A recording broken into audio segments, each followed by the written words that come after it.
Babies aren't cheap, so here's how we're preparing financially for a baby now that I'm pregnant. We're pregnant! Yay! But not only that, I'm also going to share how we're going to set up our baby for future financial success. So the very first step is creating a budget. My partner Pablo and I personally track our income and expenses every month, and this has been really helpful for us for identifying areas where we could cut back on and save. Different types of budgets work for different types of people, so it's really important to find a budget that works for you so you can stick to it. Here are some of the most popular budgeting methods. The first one is the traditional budget. This involves estimating your income and expenses based on historical data, and then you set fixed limits for various categories. Another popular method is zero-based budgeting. This requires you to allocate every single dollar of income into a specific expense or saving category. So by the end of the month, your income minus your expenses equals zero. This next method is really popular in TikTok, and that is cash stuffing. This involves getting physical envelopes dedicated to different expense categories and then stuffing these envelopes with cash. Once there's no more cash in an envelope, the spending in that category stops. This method can be really great if you like having a visual budget. However, something important to note is you may not be able to earn interest on your savings if you are withdrawing all of your income every single month and then stuffing them into different envelopes. So another method worth looking into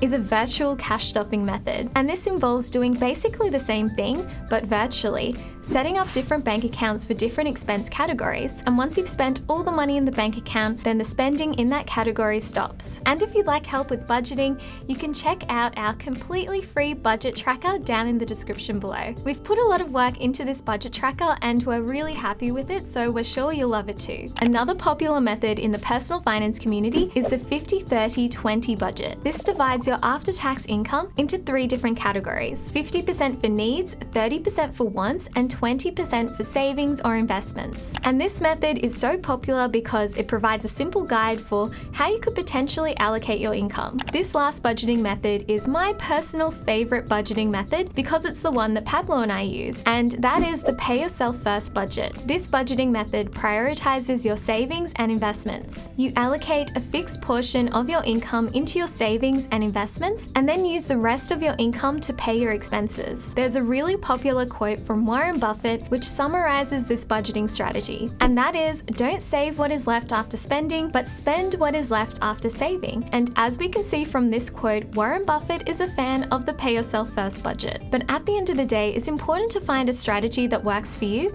so you can stick to it. The next thing we did was build an emergency fund. An emergency fund is from 3 to 6 months of living expenses saved in cash, ideally in a high interest savings account so you can earn interest on your savings. We personally have our emergency fund stored with Ubank because they have a 5% interest rate, and the only requirement is to deposit $200 monthly. And if you would like to check them out for yourself, you can use my code Queenie30 for a $30 credit. Just remember that this video is general in nature and doesn't constitute personal financial advice. You can read my full financial services guide in my description. Having an emergency fund is really important so you have a bit of a cash buffer just in case any unexpected expenses pop up. And we know that babies and kids can be expensive, so this may happen more than we think. Since Pablo and I also work on Invest with Queenie full-time, we also have a business emergency fund as well. So this allows us to have a bit of a safety net if we do need to take some time off work in order to take care of our baby in the first couple of months, and still ensure that we have enough cash to pay ourselves and also pay our employees. If you have a partner, it's also a great idea to discuss how much time you and your partner would like to take off in order to take care of your baby. Pablo and I have decided that we would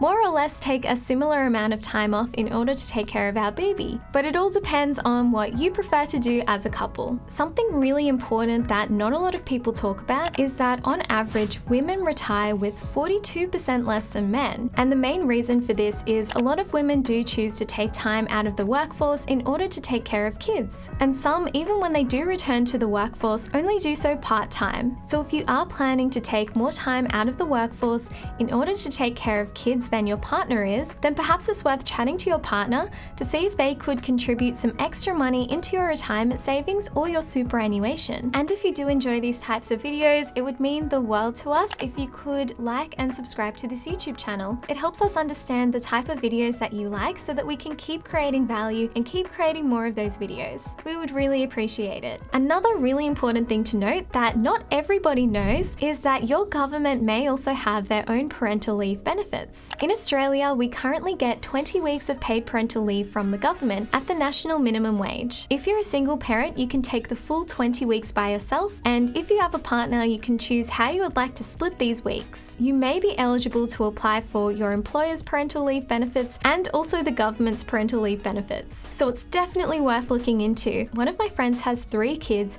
and he didn't know that you could apply for parental leave benefits from the government for his first 2 kids, but thankfully he knows now for his 3rd kid. So him and his wife are going to apply. You can apply for these benefits through MyGov, but it is important to keep in mind that terms, conditions, and eligibility requirements do apply. If you currently have health insurance, it's worth looking into to see what it covers related to pregnancy and childbirth. Not every health insurance policy covers all expenses related to pregnancy or childbirth, so it's important to see if there are any gaps. This is a really important step that you don't want to miss. One of my friends had her first child at a private hospital, and she thought that she was covered for birth and pregnancy related expenses in the private system, but her insurance didn't actually fully cover her, and she got hit with an $8,000 bill after giving birth. So it's really important to check your benefits ahead of time. My partner Pablo and I are currently doing this pregnancy through the public health system, and we've been really impressed with the service so far. We're part of this program called the Midwifery Group Practice. It's completely free, and part of this service is we get assigned a midwife who we get to see throughout our pregnancy